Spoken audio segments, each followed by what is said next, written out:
and welcome to a Monday morning in Vilnius, and I'm just walking up to the railway station. Ooh, check out this old Skoda trolleybus.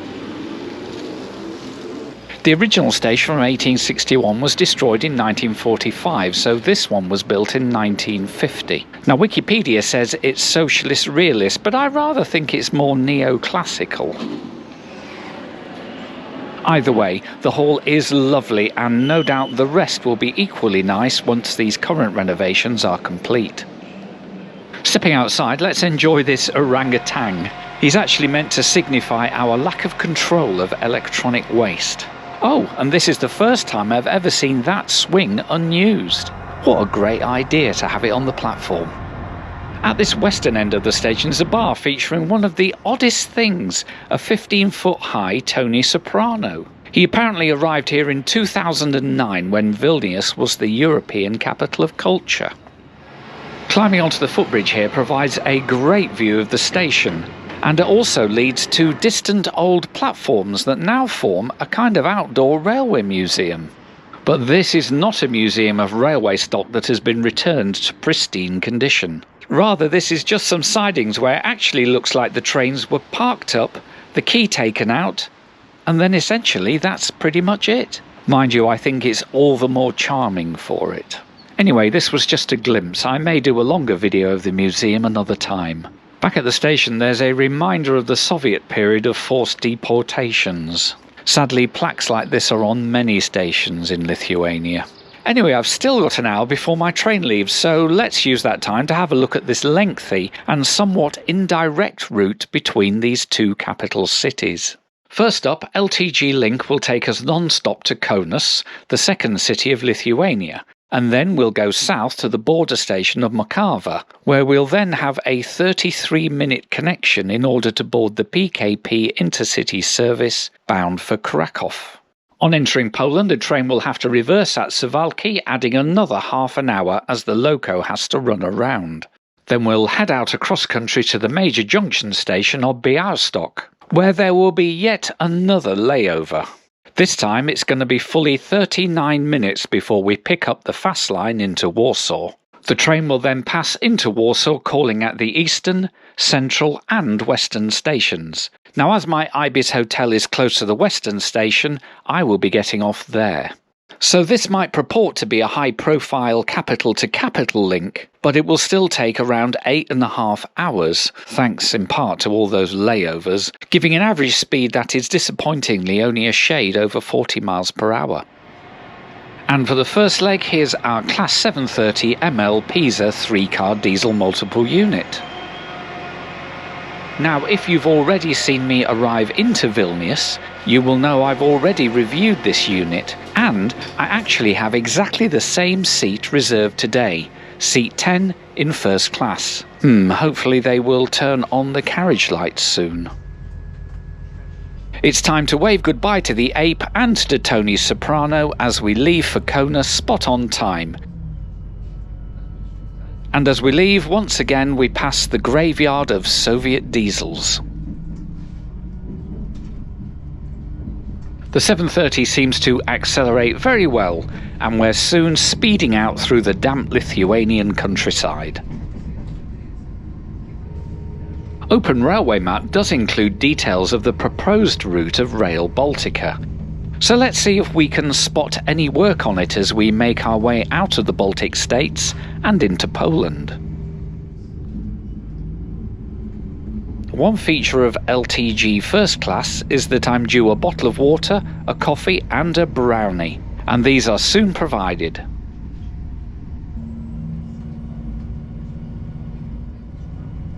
This is a main link between the two major cities. It is both electrified and also with a decent maximum speed of 120 km per hour, rising to 140 km per hour nearer Kaunus. All day there's roughly an hourly service between the two cities, with journey times varying between the 1 hour 3 minutes on our non-stop ride to 1 hour 27 minutes on the slower services. Kaišiadorys is the junction where the line for Riga peels off to the northwest, but we will continue west to Kaunus.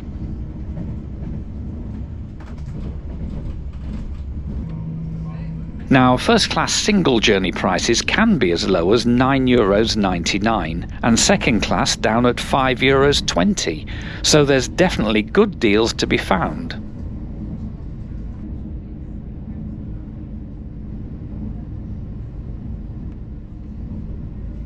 Palamonas marks the most northerly point for standard gauge track, as this track beside us here, I think, is 1435mm gauge.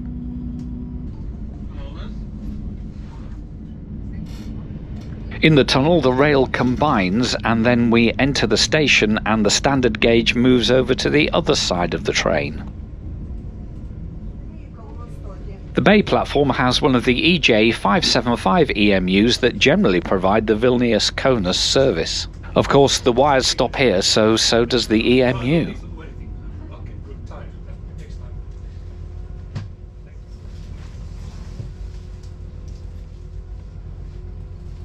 Interesting to see the different distances on the signpost. Of course, none are in Russia or Belarus, are they?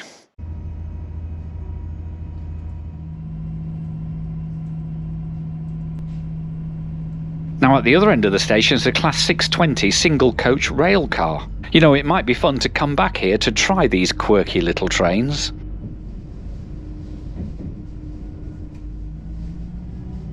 Once across the river, I take the opportunity to order a spot of lunch, and today I pick a bowl of soup at €3.50.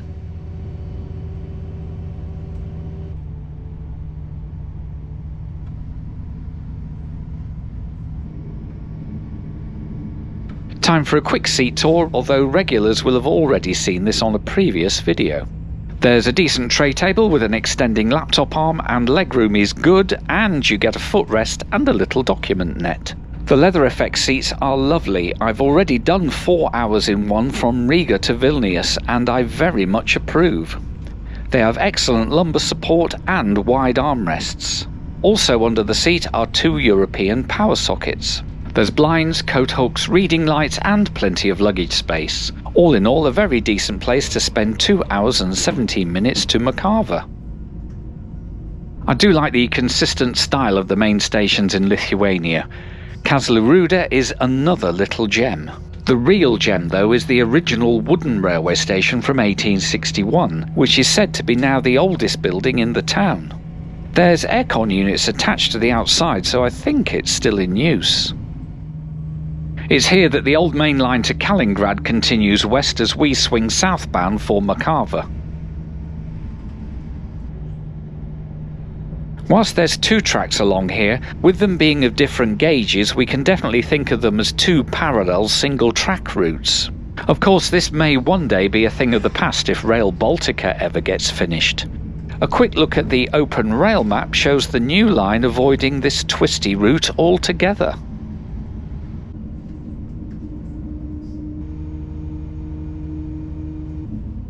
As we arrive at Mariampolė, I'm not expecting this wild building.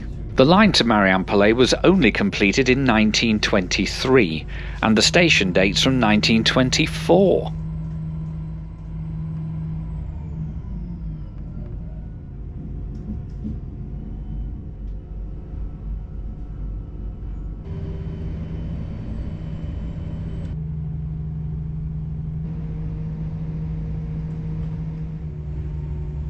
Passing through Calvaria, the standard gauge line is still next to us, but there's no sign of any work being done on a new Rail Baltica line. I was expecting that we'd pass some works at some point, but no, nothing.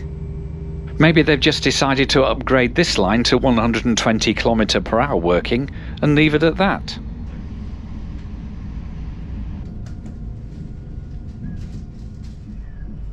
We slow for the very tight curve just before Szesztyki. And this military train reminds me of part of the reason that governments are so keen on Rail Baltica.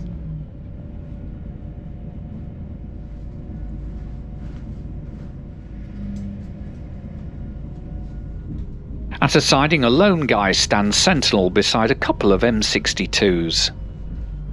And then the train crew tell us that we'll soon be arriving into Makava. A fun fact I noticed when researching this was that just before the station the two gauges combine into a single line.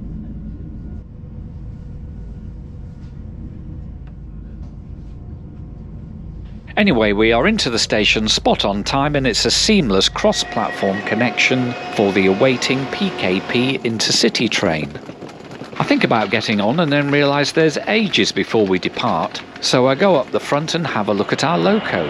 And it's this SU-160 that will take us down to Białystok, where we'll finally get under the wires. So let's jump on board and have a look at this Polish train. Now this run will take fully 5 hours and 40 minutes to get to Warsaw, so I hope it's comfortable. Well, the compartment is very retro, but first impressions are good.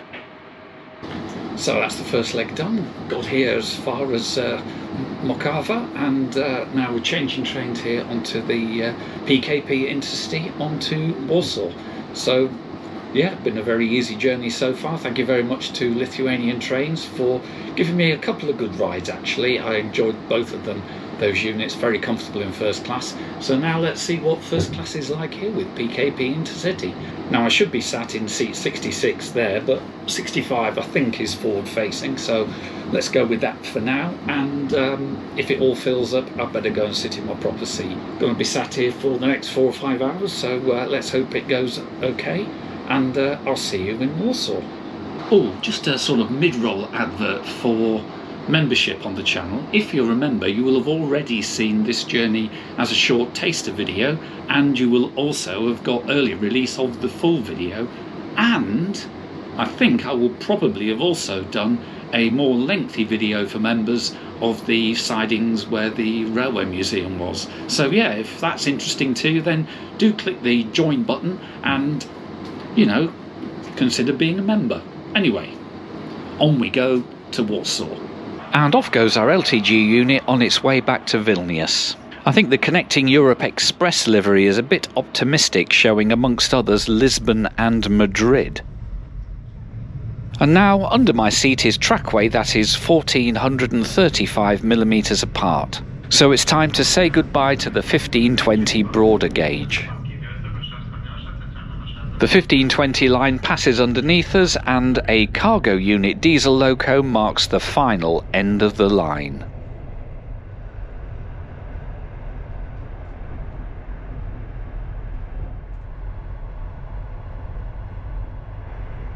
And as we make our way towards Poland, you know, I reckon they play this tune just as we cross the border. And now there's a very short hop to the border station, where border guards will step onto the train to give us all the once-over. As with many European borders, you can only imagine what they must have been like back in the day. Queues of people, checking and stamping of extensive paperwork, and other general border shenanigans. For us though, we're here for just 10 minutes and nothing is stamped.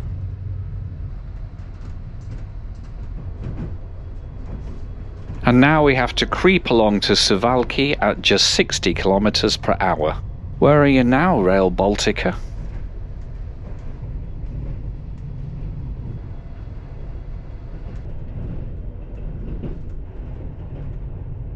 At least it isn't far, but this station is a terminus, so we have to reverse here. And so, as our SU-160 has to run around, we're allocated a full 31 minutes for the process. Still, that gives time for some fresh air.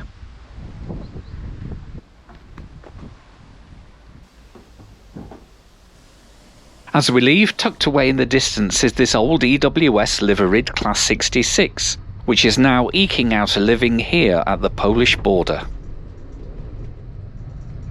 Right, let's head back out and continue this ride to Białystok.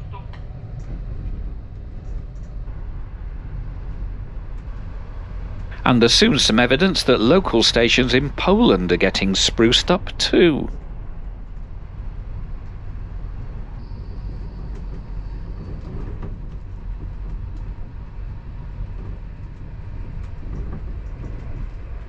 Augusto is actually bordered by lakes and has a reputation as a spa town and a health retreat.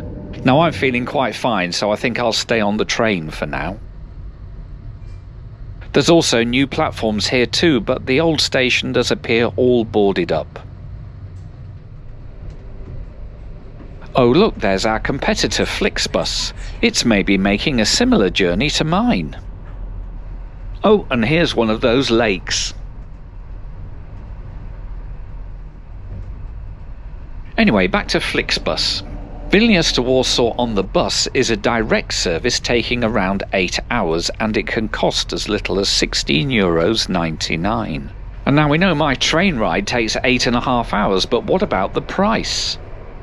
Well, a second-class ticket from LTG or PKP for the whole route will set you back €25. However, if you want first-class travel, you'll need to buy separate tickets for each leg, and then that will total to €53.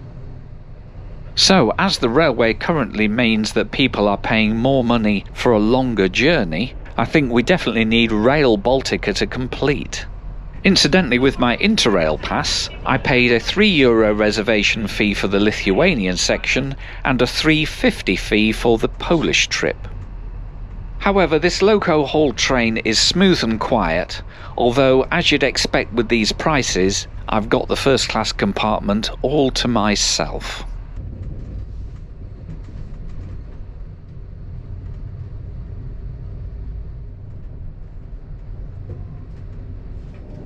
We round the curve at Sokolki and head away from Belarus, so I reckon it's time for something to eat. Now, I've heard good things about the Vars restaurant, so let's go and see. Well, it's very basic, but the beer is pretty good. And I've ordered dumplings because, well, it's a common thing round here, so why not try them?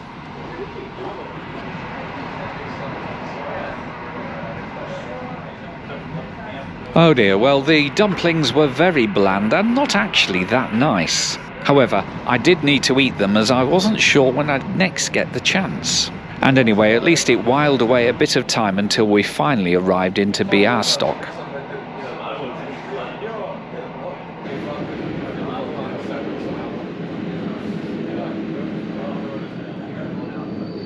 Białystok is our final long layover as the diesel locomotive is detached and we get ourselves a Class EU 160 electric locomotive on the front for this final run to Warsaw and no doubt all the way on to Krakow. Finally we can get going. The sunset is pretty, but honestly I now feel like I've been travelling for a very long time and that the journey could have been a good deal shorter. Well, at least the train can now pick up speed to a decent, if not sparkling, 160 kilometers per hour.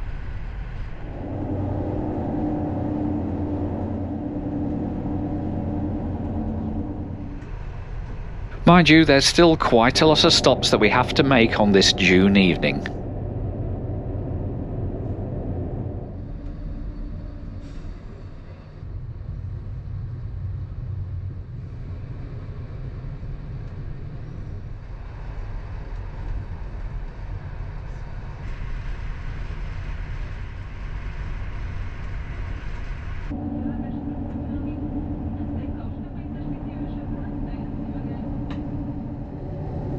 At Chesov there's the first sign we're near the capital as we catch up with a local train.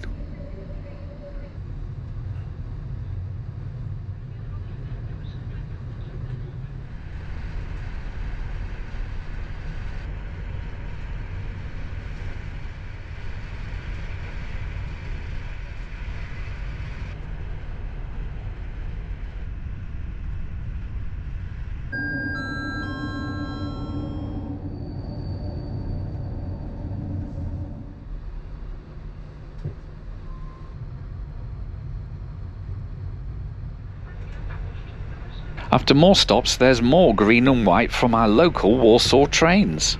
Indeed, just outside Tuszta there's a depot for them.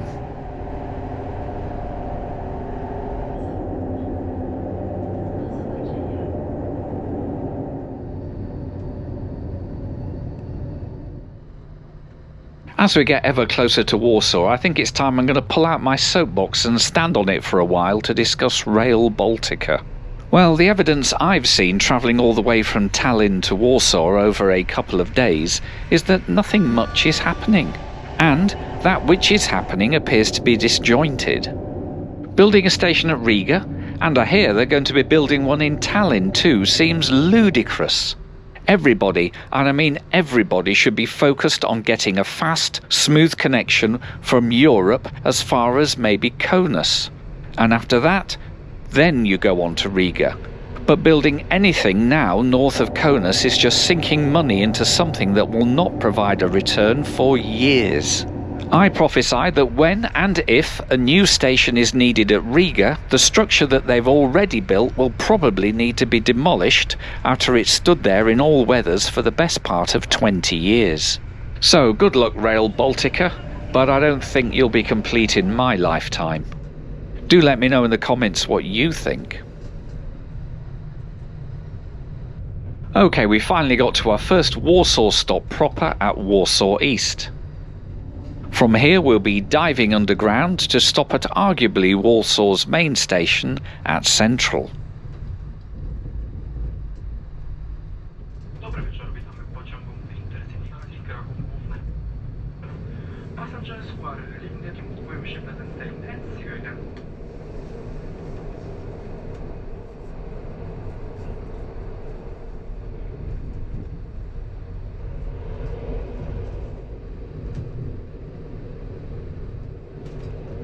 I will be starting my next Polish trip at Central, and then we'll be able to get a closer look. But for tonight, my Ibis budget hotel, which was very comfortable by the way, is close to Warsaw West, so I'm going to stay on the train for just one more stop. I hope you've enjoyed this rather long trip, and if you have, then do subscribe to the channel, as there's lots more like this for you to enjoy.